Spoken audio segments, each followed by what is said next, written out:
दोस्तों स्वागत है आपका आपके अपने YouTube चैनल एनएसएस क्लासेस 2.0 में। दोस्तों इस वीडियो में हम देखने वाले हैं कंप्यूटर साइंस से रिलेटेड अति महत्वपूर्ण क्वेश्चंस। और दोस्तों इस वीडियो में हमने एमएस एक्सेल, एमएस वर्ड और जनरल कंप्यूटर साइंस के बारे में क्वेश्चंस इन्वॉल्व किए हैं।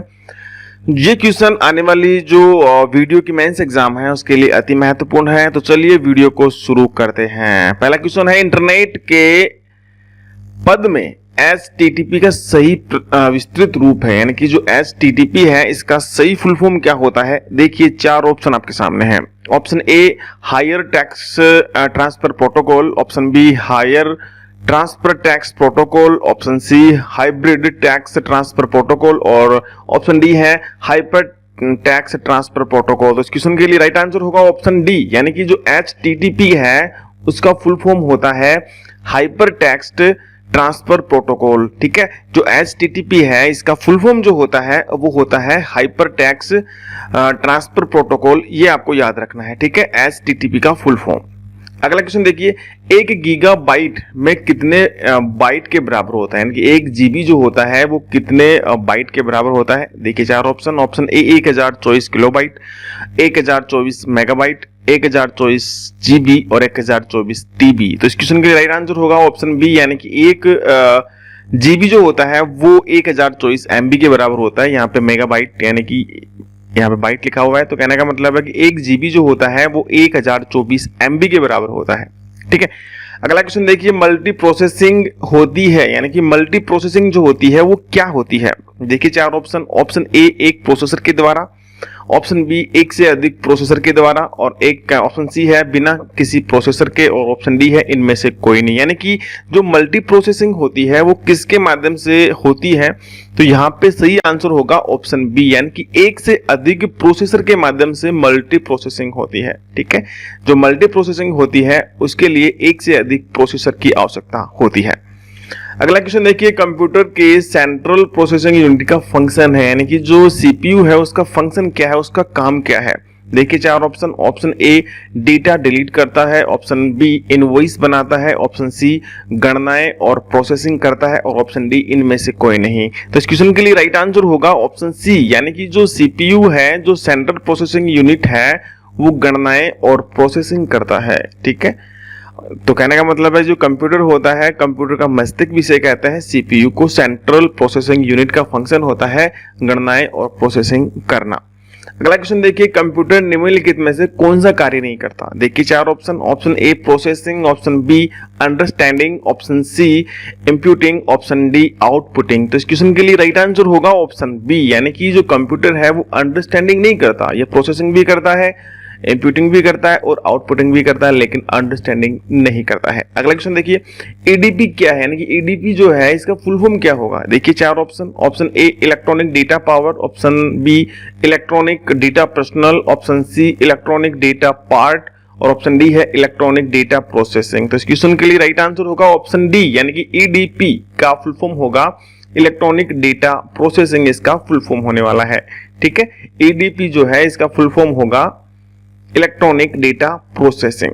अगला क्वेश्चन देखिए, पंच कार्ड, यानी किसने पंच कार्ड आरंभ किया, यानी कि पंच कार्ड जो है इसका आविष्कार किसने किया, किसने आरंभ इसको किया था। देखिए चार option. Option A Jacquard, option B Powers, option C Pascal और ऑप्शन डी है हरमन होलीरिथ। तो इस क्वेश्चन के लिए राइट आंसर होगा ऑप्शन डी, यानी कि जो पंच कार्ड है वो आरंभ किया था हरमन होलीरिथ ने।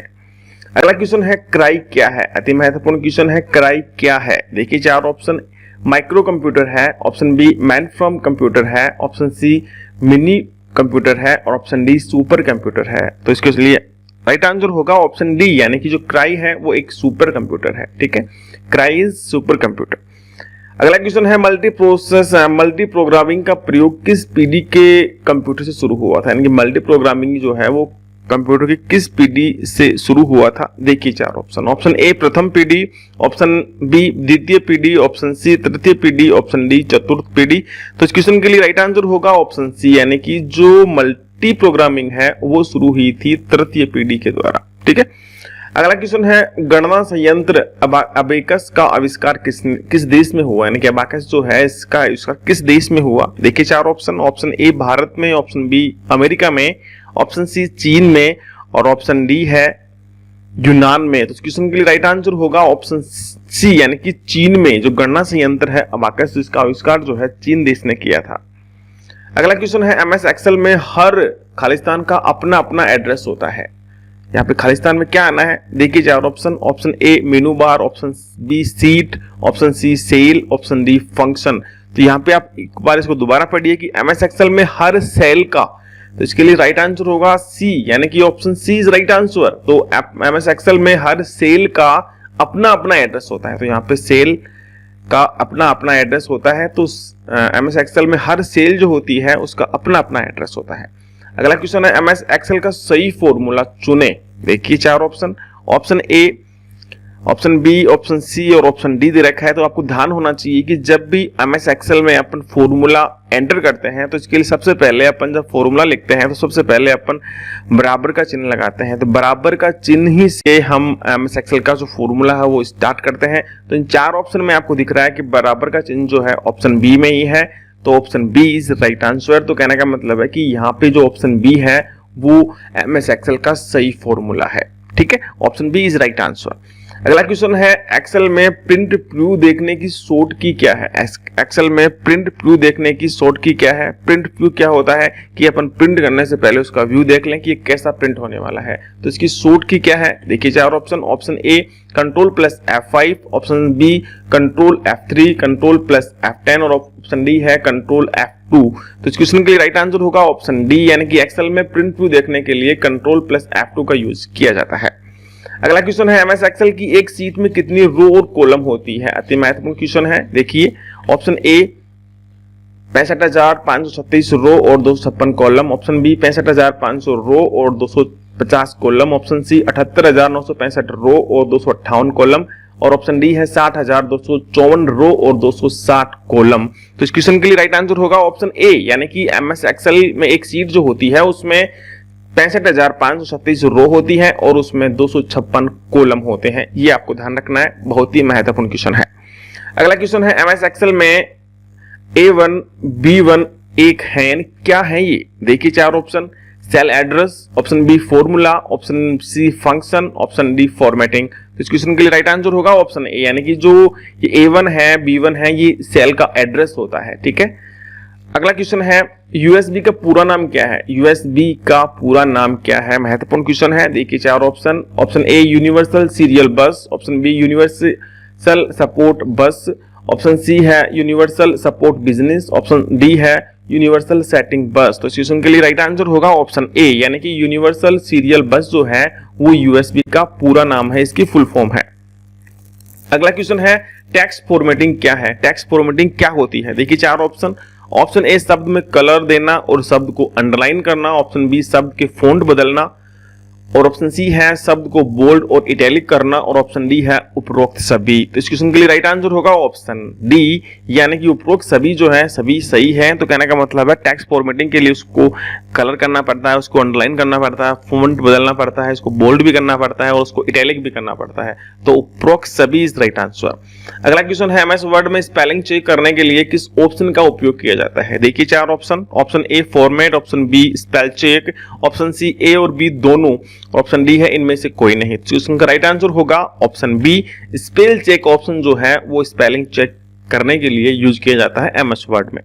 अगला क्वेश्चन है एमएस वर्ड में एक फाइल को दूसरी फाइल में जोड़ने का कार्य कौन सा फंक्शन करता है। देखिए चार option, option A format painter, option B page layout, option C hyperlink और ऑप्शन डी है इनमें से कोई नहीं। तो एमएस वर्ड में एक फाइल को दूसरी फाइल से जोड़ने के लिए हम हाइपरलिंक का यूज करते हैं। तो यहाँ पे option C is right answer. तो हाइपरलिंक का यूज करते हैं एक फाइल को दूसरी फाइल से जोड़ने के लिए। अगला क्वेश्चन है सामान्य टाइपिंग करने के लिए सबसे ज्यादा उपयोग किए जाने वाला एप्लीकेशन सॉफ्टवेयर कौन सा है। देखिए चार option, option A MS Excel, option B MS Word, option C MS PowerPoint, option D MS Outlook. तो इस क्वेश्चन के लिए राइट आंसर होगा ऑप्शन बी, एमएस वर्ड जो होता है वो सामान्यतः टाइपिंग कार्य करने के लिए सबसे ज्यादा उपयोग किया जाता है, सबसे ज्यादा उपयोग किए जाने वाला एप्लीकेशन सॉफ्टवेयर है। अगला क्वेश्चन है प्रथम पीढ़ी के कंप्यूटर में कौन सा इलेक्ट्रॉनिक कंपोनेंट का उपयोग किया जाता था। देखिए चार option, option A transistor, option B vacuum tube, option C integrated circuit, option D है माइक्रो प्रोसेसर। तो इस क्वेश्चन के लिए राइट आंसर होगा ऑप्शन बी, यानी कि प्रथम पीढ़ी में वैक्यूम ट्यूब का प्रयोग किया जाता था। जो इलेक्ट्रॉनिक कंपोनेंट था वो था वैक्यूम ट्यूब। अगला क्वेश्चन है चौथी पीढ़ी कंप्यूटर का समय सीमा, यानी कि चौथी जो कंप्यूटर की पीढ़ी थी उसकी समय सीमा क्या थी। देखिए चार ऑप्शन, ऑप्शन ए 1971 से 1980, ऑप्शन बी 1946 से लेके 1959, ऑप्शन सी है 1965 से 71 और ऑप्शन डी है 1959 से 65। तो इस क्वेश्चन के लिए राइट आंसर होगा ऑप्शन ए, यानी कि चौथी पीढ़ी के लिए समय सीमा थी 1971 से लेके 1980। चौथी पीढ़ी की बात कर रहे हैं तो 1971 से 1980। अगला क्वेश्चन है VLSI, बहुत महत्वपूर्ण क्वेश्चन है कि इसकी फुल फॉर्म क्या है। देखिए चार option, option A very large scale integration, option B very slow scale integration, option C very large scale internet और ऑप्शन डी है नन ऑफ द अबव, यानी कि इनमें से कोई नहीं है। तो इस क्वेश्चन के लिए राइट आंसर होगा ऑप्शन ए, यानी कि VLSI जो है उसका फुल फॉर्म होगा वेरी लार्ज स्केल इंटीग्रेशन। ठीक है, वेरी लार्ज इंटीग्रेशन इसका फुल फॉर्म होगा VLSI का। तो option A is right answer. अगला क्वेश्चन है कंप्यूटर में एरर को क्या कहा जाता है। एरर जो होती है उसको क्या कहा जाता है कंप्यूटर की भाषा में। देखिए चार option, virus, option B bug, option C malware, option C software. तो इस क्वेश्चन के लिए राइट आंसर होगा ऑप्शन बी, यानी कि बग। बग जो है वो कंप्यूटर में एरर को कहा जाता है। अगला क्वेश्चन है रोम डेटा को बनाए रखता है। रोम जो होता है वो डेटा को कब तक बनाए रखता है। देखिए चार ऑप्शन, ऑप्शन ए बिजली बंद हो जाती है तब तक, ऑप्शन बी बिजली चालू है तब तक, ऑप्शन सी सिस्टम बंद है तब तक और ऑप्शन डी है उपरोक्त सभी। Option D is right answer. कहने का मतलब ये है कि रोम जो होता है वो डेटा को तीनों ही परिस्थिति में बनाए रखता है। ठीक है, अगर रैम यहाँ पे होता तो रैम जो होता है जब तक लाइट होती है तब तक ही डेटा को बनाए रखता है। ठीक है, रोम जो होता है ये स्थायी मेमोरी होती है और जो रैम होता है वो टेम्पररी मेमोरी होती है।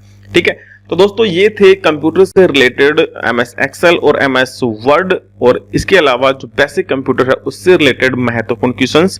ये क्वेश्चन जो है आने वाली जो वीडियो की मेंस एग्जाम है उसके लिए अति महत्वपूर्ण है, तो इन क्वेश्चंस को आप तैयार कीजिए और ऐसे ही हम आपके लिए MS एक्सेल के बारे में और MS वर्ड के बारे में नए नए क्वेश्चन लाते रहेंगे।